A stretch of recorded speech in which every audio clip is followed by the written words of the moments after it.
अस्सलाम वालेकुम। कैसे आप लोग? सब उम्मीद करते हैं खैरियत से होंगे। जी आज मंगल का दिन था और सुबह सुबह का टाइम था। नाश्ता वगैरह हमने कर लिया था और मैं धो रही थी, साथ में कपड़े मशीन लगाई हुई थी। और ये दूसरे बेडरूम की जो है ना, मैंने चादर जो नहीं उतारी थी काफ़ी दिनों से, और आज इसको जो है ना मैंने उतार लिया। और मैंने कहा ये कब से जो है ना नहीं धोई और गंदी हो रही है, इसको जो है ना आज धो लेते हैं। और फिर मैंने इसको जो है ना खींच लिया था, उतार लिया था। और नीचे जो मैट्रेस के ऊपर का जो कवर था वो भी थोड़ा गंदा सा हो रहा था, मिट्टी थी उसमें। तो मैंने कहा इसको जो है ना बाद में हम छंड फूंक लेंगे। 1 hour later. और रात को जी है ना हमारे लिए आई थी मिठाई, और साथ में थे KFC। और KFC के बर्गर थे और बहुत मज़ेदार थे। और साथ में मिठाई थी, मिठाई में शायद पेड़े निकले थे। और बर्गर जो है ना मैंने बच्चों को दिए, और 2 बच्चों ने तो खा लिए थे और एक ने जो है ना रख दिया था फ्रिज में और कह रहा था कि मैं दोपहर में खाऊंगा। मैंने कहा चलो ठीक है। और यहाँ पे ये मिठाई निकली थी, पेड़े थे और बहुत मज़े। और छोटा बेटा जो है ना इसको निकाल के अपने चूज़ों को डाल रहा था, कह रहा है उनको भूख लगी है। और मुझे आया गुस्सा, मैंने कहा नहीं डाल। Few moments later. एक जी उन्होंने जो है ना चूज़े को डाल ही दिया। और फिर जी हमने आज अपनी पहनी है फर्शी शलवार। और पिछले साल जो है ना मैंने ये सूट सिलवाया था, मैंने अपनी तरफ से तो खुले फ्लैपर सिलवाया था, लेकिन आजकल का जो फैशन चला हुआ है वो फर्शी। और ये भी हमारी शलवार जो है ना फर्शी बन गई। और मैं बहुत खुश हो रही थी कि मैंने भी आज फर्शी शलवार पहन ली। और इधर जी हमारी जो है ना चाय का टाइम हो रहा था, और थोड़ी सी देर हो जाए चाय को तो बच्चे कहते हैं चाय चाय चाय।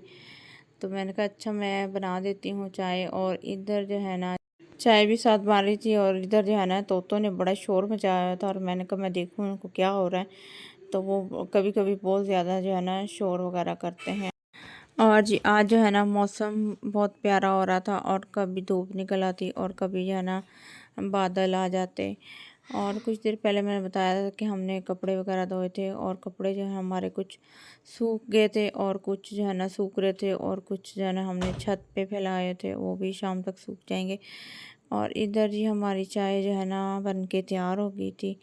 और फिर जी है बच्चों ने पी चाय। और सबको जो मैंने समझा दिया था, मैंने कहा गर्मी आ रही है, आगे चाय वगैरह बिल्कुल नहीं मिलनी। दूध में जो है ना जामे शीरी डाल के और ठंडा करके मैं आपको सिर्फ दूध ही दूंगी। चाय वगैरह का जो लालच है ना वो छोड़ दो। और बच्चे कह रहे हैं चलो ठीक है। 2000 years later. और जी फिर शाम अफ्तारी का टाइम हो रहा था, और मैंने बनाना था सालन। और सालन में जो है ना मैं बना रही थी आलू गोश्त, और मैं टमाटर नहीं डाल रही थी, सिर्फ दही वगैरह का मसाला डाल के मैं बना रही थी। और प्याज़ों को मैंने हल्का सा ब्राउन कर लिया, और ब्राउन करके इसमें आलू और गोश्त डाल दिया था। और साथ में सब्ज़ मिर्च भी काट के मैंने डाल दी थी। और इधर मेरे प्याज ब्राउन हो गए थे, और फिर मैंने आलू प्याज डाल दिए और डाल के इसको अच्छी तरह भूना। और फिर दही में जो मसाला डाला था, सिर्फ कौरमा मसाला डाला था, नमक और हल्दी। और मैंने सुरख मिर्च जो है ना वो मैंने नहीं डाली, क्योंकि मेरा आज दिल नहीं कर रहा था। और सालन भुन गया था और इसमें मैंने पानी डाल दिया। और मैंने कहा इसको जो है ना हल्का हल्का सा ना हम शोरा बना लेते हैं इसका। Few moments later. और मज़ेदार से सालन बन के तैयार हो गया था। और बेटी मेरा मजाक उड़ाती है, कहती है कि ये क्या है, व्हाट इज़ दिस। और इसी के साथ करते हैं व्लॉग का एंड। हमारे चैनल कीजिए सब्सक्राइब, लाइक, शेयर और बेल आइकन के बटन को लाजमी दबाइए। उम्मीद करते हैं कि आपको हमारा व्लॉग पसंद आएगा। अगर पसंद आए तो कमेंट करके बताइएगा। अल्लाह हाफिज़।